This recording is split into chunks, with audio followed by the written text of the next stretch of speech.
Andy Scott, suddenly, somehow we're at the final pre-season friendly of pre-season. You happy with how things are going? The team show signs of coming together? Yeah, it's we've played 4 games now against varying types of opposition.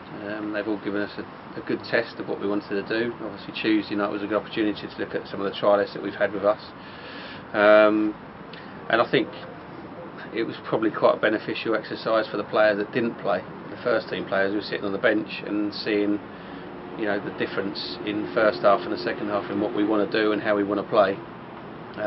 So sometimes watching a game and being involved with it, you can see 2 different aspects of it, and it can help you in different ways. So I was quite pleased that we had, obviously I wasn't pleased with the first half, but I was pleased that the players, some of the first team players could see exactly where the team was going wrong and the difference between the first half and the second half in terms of application and energy, intensity, and also the way that we moved the ball. So that was helpful, and we continue our progression towards the first game of the season. We've got another tough game against Wimbledon coming up, but we've got today's training session to work on some more stuff, work on things that we needed to from Thursday night, and start nailing down individuals in their particular position about how they work within the team.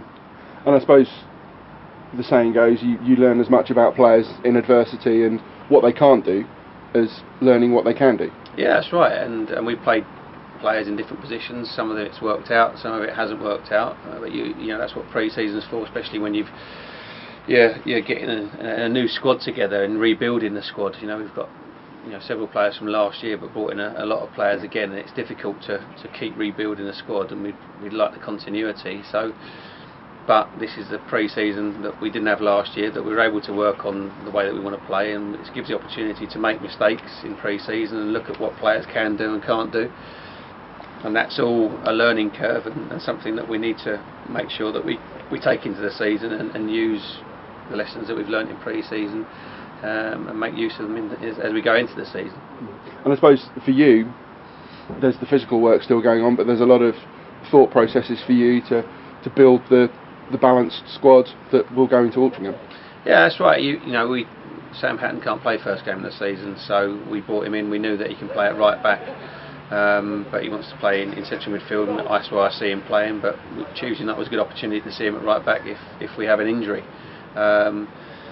But like I say, the fitness side of it we're still working on. We've got to sharpen them up a little bit, but now we know where we're going with the players and individual positions and how they work within the team that we want to play and how we want to play.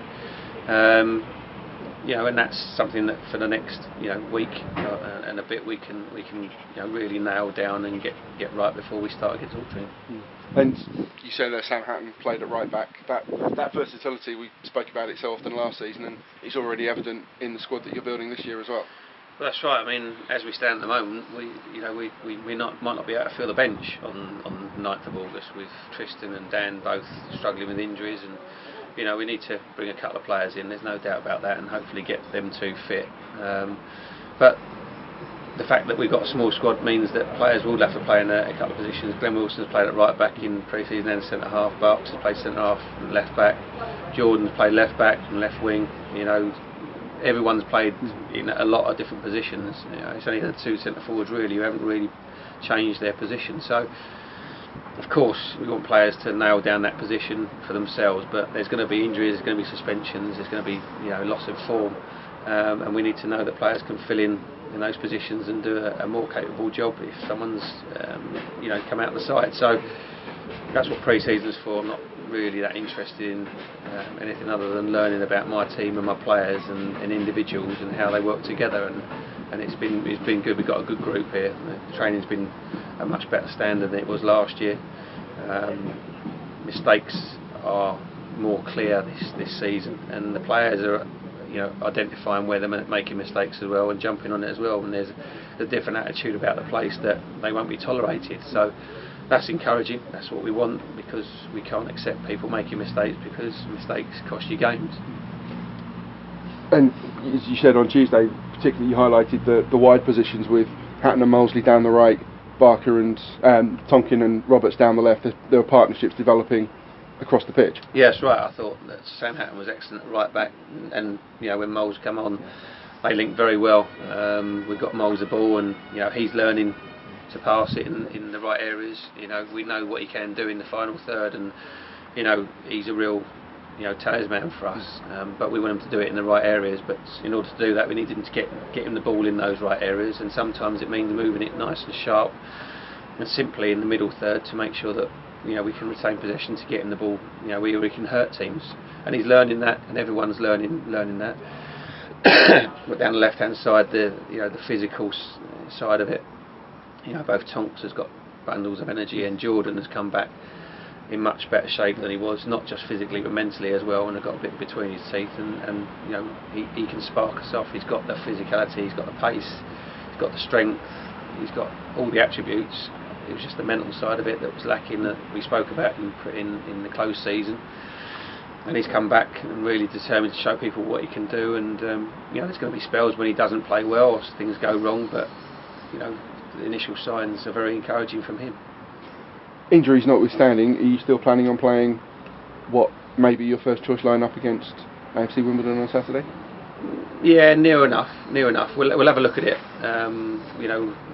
There's a few lads that played a lot of minutes on Tuesday that probably might not need to play too many minutes on Saturday. When we have got such a small squad, we can't jeopardise anyone. There's a few lads that are suffering with blisters. We've got no water down at the training ground, so the ground's very, very hard. Obviously the weather's been baking hot. We're training on the pitch today, which is going to help. So we just assess it. I've got in my mind what the team's going to be against Altrincham, but that doesn't say that my mind can't be changed in the last few days of training and the Wimbledon game, and that's giving everybody the opportunity to stake their claim for a place in the starting lineup. And AFC Wimbledon will be a good way to finish the pre-season schedule. They're building a strong team. They'll be looking to do well in League Two next year. Yeah, they've made some very, very impressive signings in the summer. They look like they're going for it. They've got strength in depth. They've got a very strong squad, big squad, with some good players. And, I think that they sort of fell away last season mid-table and then sort of dropped down a little bit, and they want to be doing better this season, and I see with the squad that they've got, they should be challenging at the top for one of the automatic promotion places. So it'll be a good test for us. We want to approach the game in the same manner as we would do the Altrincham game in terms of our physicality and the tempo to it. But hopefully it'll be a good game and one that can sort of highlight what we're going to do and show the fans that we've got some good players and there's some hope for the season. And finally, we've already had a bit of good news this morning off the pitch. The club have exited the CVA 2 years ahead of schedule. It's another step forward for the club, and hope highlights the prosperous future that the club have got and on off the pitch. Yeah, and that's something that we spoke about in the close season last year, about where the club was going and what the plans were, and to exit 2 years in advance is real credit to everybody involved, and delighted to be part of what something is important, that we stabilise this football club, and we've got a long-term view and future for it, and I think that's what everybody wants, fans and the staff and board alike. Obviously during the season people get frustrated when we're not spending money, or teams that have spent more money do a job on us, or we have injuries, and that's life. But if we're going to be a stable club who have got a long-term future, you look at the types of Hereford and Salisbury and other teams that have been in trouble this season, we don't want to be that club. And I think that if we move slowly and build slowly towards a more a bigger club and a better club, financially we're going to secure more sponsorship and people are going to have more faith in us, and we can build a squad slowly, doing it the right way. We were obviously started -10 last year and we're in the bottom 4 for long periods and managed to stay up. The aim is obviously to win every game. That's the aim. We're not, realistically we're not going to do that, but we want to try and win every game. We want to be safe first and foremost, get to 50 points and then get to 60 and then get to 70, and as soon as we can get to those, then we'll see where we are. But off the pitch, the fact that the club is stable and managing itself properly, is credit to everybody, and the way that we work together and everyone understands where the situation is and no one's asking too much of each other. I still ask for money and still push for players and stuff, but I understand when the money's gone, and that's an understanding. We've got the board and we know where we are, and I think that as long as everyone knows where they stand, then we've got a good future ahead of us where we can build slowly and make sure that it's a prosperous club.